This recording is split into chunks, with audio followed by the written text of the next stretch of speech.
really, I guess, humbling and also energizing to work with a group of artisan brewers and artisan bakers that sort of understand what you're trying to do and trying to help you get to that end goal. And it gives you the energy to keep going and striving to develop these new crops for Australia. Welcome to Sustainable Tables podcast, Seed to Table.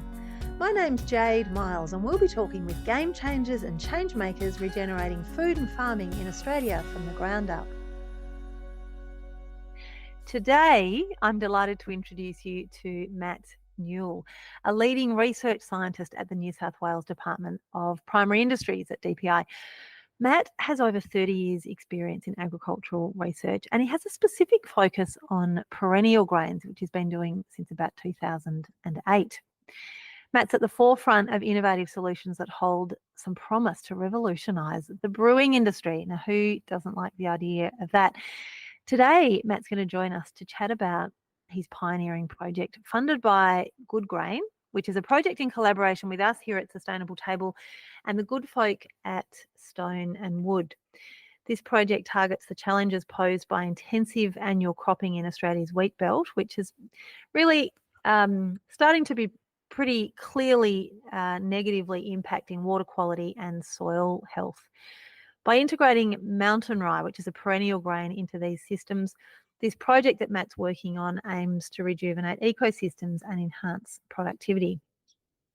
A key component of this initiative is establishing a large-scale on-farm demonstration site to grow Mountain Rye because, as we all know, demonstration sites are one of the easiest way to truly visualise and understand the impact of particular concepts.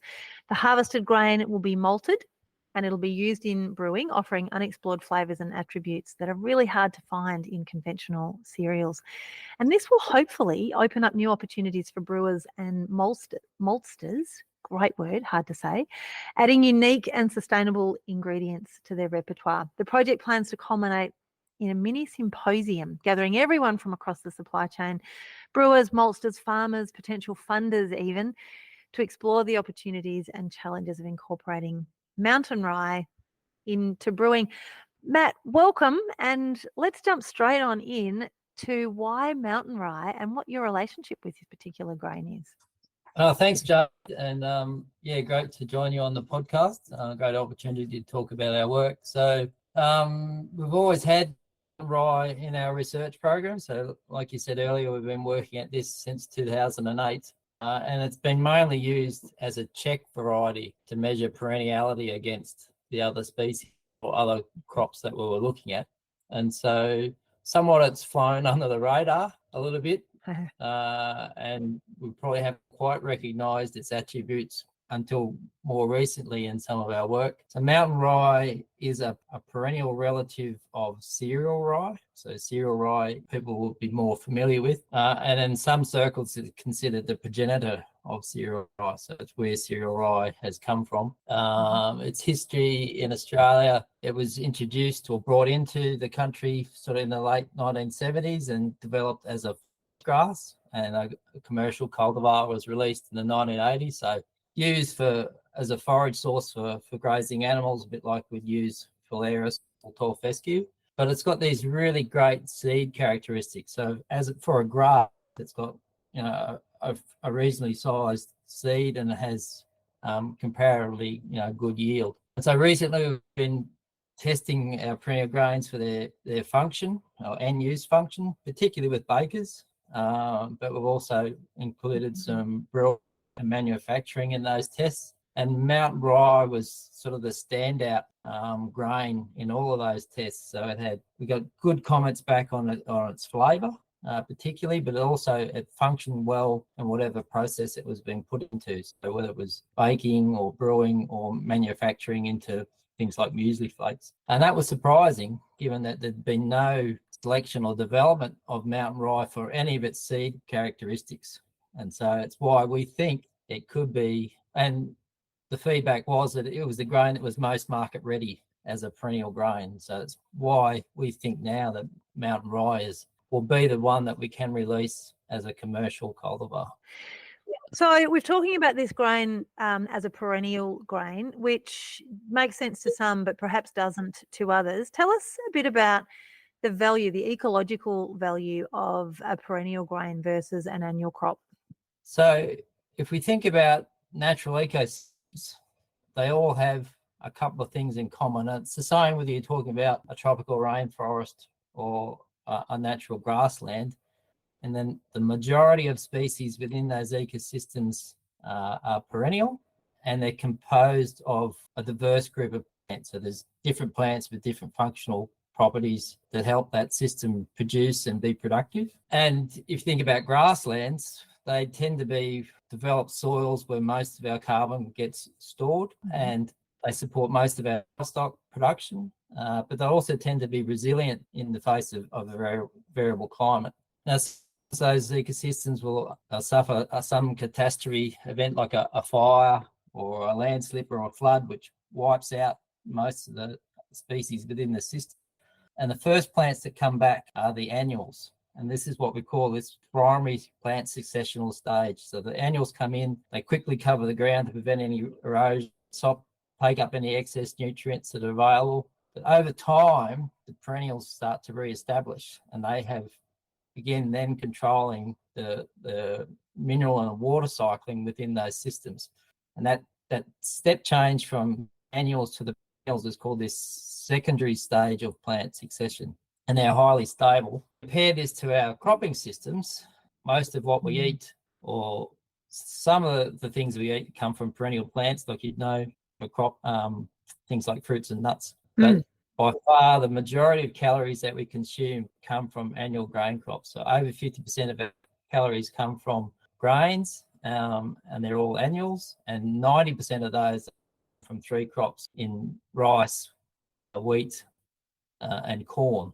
So limited diversity in what we eat in terms of those calories consumed, but they're all annual species. So we have to, in order to grow them, we remove all the endemic plant population, and generally our cropping soils are worse where the grasslands were, because they tend to be the better soils and there's no trees and those types of things that makes it easier for them to crop. We grow those crops, they need to be supported with inputs. We harvest at the end of the year, and then we have to reset the stage for the following cropping period. So ecologically, these annual crops are stuck in this primary plant successional stage. So they never get to that second stage of having annual perennials in the system. And it's generally regarded that these are highly disturbed systems, and it's responsible for the rundown in soil organic carbon, excess nutrients entering waterways, and greater rates of erosion. So what we're trying to do is develop a grassland system similar to what we see in nature generally, but one that can produce grain, because that's the main form of food which we eat. Righto. And so leaving a perennial crop in the ground leaves you with the secondary outcomes of deep-rooted, more stable, less likely to erode ecosystems that are significantly more stable but still produce a grain that can be usable in a multitude of ways. That's right. And we want to develop them, move away from using monocultures, but developing these perennial grain systems as a polyculture. So we mix them with other plant groups, say like legumes, which supply the nitrogen needed to support that system, but also help with pest control. And we're also developing as a dual purpose crop producer, so that it can graze that crop as well as harvest the grain, and having that legume component in there, we know improves the overall forage quality, and then also has some important features in producing meat that's got some of these health claimable fatty acid profiles. Righto, so you're talking about putting livestock through after it's produced, and you breed Ridgehaven Pole Dorsets. Well, not necessarily. In some of the work we're doing, we're grazing it before harvest, and that's sort of one of the things that's attractive to farmers. So it not only reduces their inputs, because we've got this can scavenge more, explore more of the nutrients and water, but we've got these other components in there supplying particularly the nitrogen crop needs. But the farmer can graze the crop, or has the ability to change from grazing to grain production based on how the season is performing. So if the season's more conducive for grain production, they can adapt their system so that they can produce grain, or they can, if they need more feed because animals are more profitable at the time, then they can graze this perennial crop, and they haven't lost the initial investment of the establishment, where they have to make those decisions earlier in the production window. So if you've got a crop that's been pre-grazed, how do you then harvest? So it's a matter about when you pull the animals out. So similar to the way we use grazing cereals at present, we pull the animals out before the plant changes in its growth pattern from the vegetative phase to the reproductive phase. And so that limits the impact on grain yield. So you graze sort of over the winter and into early spring, and then animals out, and then the crop will go into grain production that you'd harvest at the end of summer. And so this whole project will create a demonstration site that allows people to come through at various times across various seasons to have a really good look at the way they might replicate it. Is that what you're thinking? Yeah, so I mean, it's an opportunity to demonstrate Mountain Rye as a prototype crop. And so we'll be sending out samples of grain to various brewers around the country to test in their system. And then the idea is to gather them all back with some producers. So if you've got, and we'll get the maltsters involved as well. So you've got that wide cross section of the grain supply chain to talk about what the potential is for the crop, but also identify the things that we still need to work on to be able to release it as a commercial cultivar. What is the time span that would normally take before something is able to be released commercially? Well, it's difficult. So normally you're talking sort of 12 to 15 years, but like for a normal varieties to be tested, and particularly with the perennial, you've got to test them for longer to show that they are perennial. But we can sort of circumvent that a bit with sort of the modern genetic techniques that have recently become available. So if we look at a product like Kernza, which was developed in the US as a perennial grain, when they first started writing about that, they thought it was going to take like 50 to 100 years to develop a variety. Wow. And so in 40 that's years, multi-generational. When they first started looking at it in the 1970s, and then they released the first commercial product in 2016. So they sort of shortened that up a bit from what they first thought. And, commercial varieties sort of started appearing sort of 2019. Rice has just been released commercially within China. So there's about 15,000 hectares of perennial rice being grown in China at present. And that sort of was that sort of 15 to 20 year program to develop that. Put something on steroids and see how it looks. So you've also talked about bakers. And so, the path to market piece is always the piece that people say, look, until there's a proven path to market, we're not willing to experiment with new product.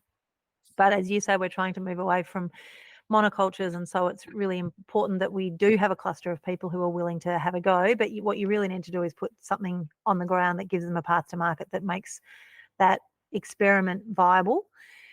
So you've talked about bakers, you've talked about brewers, and I guess that's a short but a small supply chain at this point until we can find ways to expand that appetite in the market. What relationships have you been, are you actively building those relationships, or is this Good Grain program really an opportunity to put you in front of that network? Yeah, we're slowly developing those relationships. We've sort of got this idea that we need to bring the market along as we're developing the material concurrently. So it's not you get to the end, you've got a grain, and then you're trying to work out what to do with it. Initially, it's a fairly niche market, and we've been working with artisan bakers and brewers a couple of years back, and it sort of continued. And so more and more brewing businesses are sort of approaching us because they're driving for sustainability within their business. They've been able to appreciate the work that we're doing, and then contacting us and saying, can we get involved? And that's sort of led to the opportunity to apply for that Good Grain grant, which is just another step to develop these perennial grains as we're going along. Can anyone that's growing annual crops grow Mountain Rye?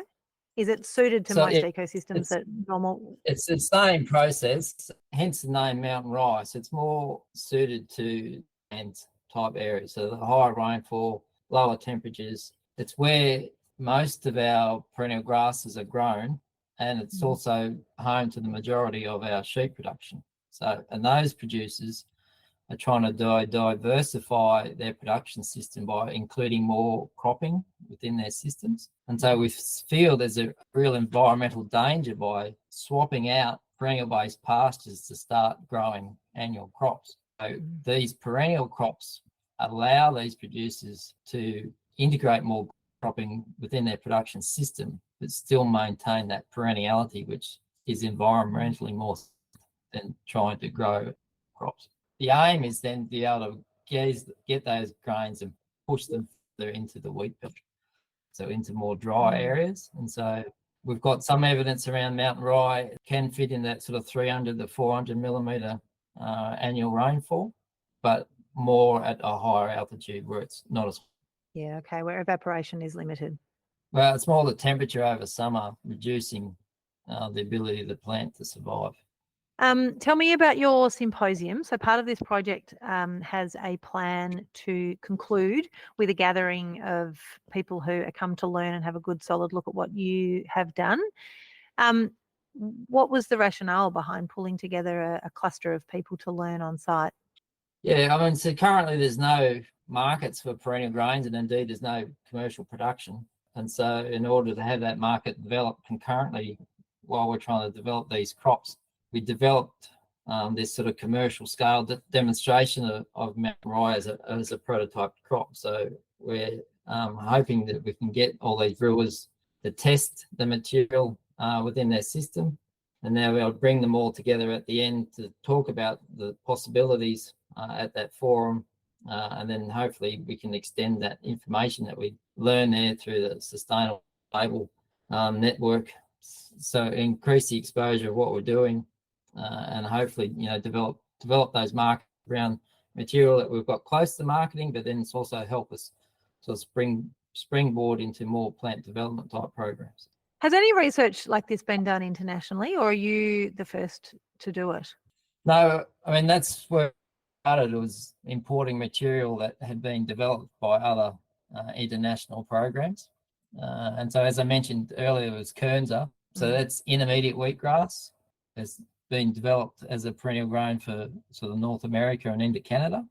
And so it's got a similar history to what Mountain Rye has. So intermediate wheatgrass was introduced into the States just after the Second World War as a forage grass, and there's a whole breeding program around it to develop it as a grass for forage for animals. But then in the 1990s, when scientists were thinking about, well, can we perennialise our cropping systems to address some of the problems that they were having with annual crops, it was the species that they sort of selected a range of things to take forward. And so in 2016, the first commercial production of beer was made using Kernza by Patagonia Provisions. And I guess the history in that is why we think brewing with Mountain Rye is a first step for us. So Australia's had a long history of plant introductions, but we've never used intermediate wheatgrass in our growing systems. And some of our research has suggested that it grows better in those Northern Hemisphere, North America, Canada type environments than it performs in our environment. So while we think Mountain Rye could be an Australian version of Kernza, because at least it was developed in Australia and is suited to some of the growing areas that we have. Matt, are you a beer drinker? I've been known to sample a glass or two, yes. And so tell me, what's the flavour profile of Mountain Rye? What can we expect when we start to see it, when it will inevitably appear in our craft beers? So if we go a step, look at bread, it forms a bread using 100% Mountain Rye flour, very similar to what a rye bread. And so it works without having to add other flours within it to get the function, and it's got that real multi flavour. So if you like a rye type, it's very similar. And from some of the beers that we've tasted, the beers they use, I think it was like 15% Mountain Rye added to barley, and recently they've released one that's 30% malted Mountain Rye into a beer, and it's got that more of a pale type flavour, so Mhm. it's a bit darker coloured beer, really sort of that, and it depends on the hops and things they use, of course, but it's more of that pale ale, malty flavour that you expect from those types of beers. Mhm. Yeah, on a hot summer's day, it sounds bloody perfect. When does the project kicking off? So we have the crop planted, and then we plan to run the symposium in November this year. This year. Yep, 2024. Yeah. And so then that's the project essentially wrapped up?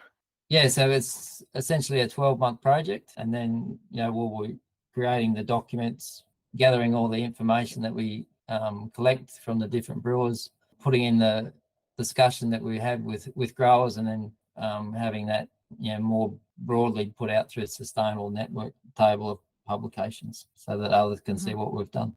Yeah, we'll certainly be popping you into our guide and including you in lots of our communication. But if people wanted to follow along with what it is that you're doing, where would they find you? So I'm based at New South Wales DPI at the Cowra Research Station. We've had lots of contact, particularly recently, from a range of people wanting to try the crop, at least for food production. And so we've got a number of sort of seed increase blocks, particularly of Mountain Rye, so we can sort of harvest and provide people with samples to test in various processes, whether it's brewing or both. And happy to send samples out and get the feedback of how it's performed. Great. All right. Now, is there anything else that you feel like I haven't asked that is pretty important for people to know and understand about the project? I guess personally, like, it's been the Perennial Grains project, it's one of those lifetime projects where you get to start at the beginning of something. So Yeah. we don't have the plants.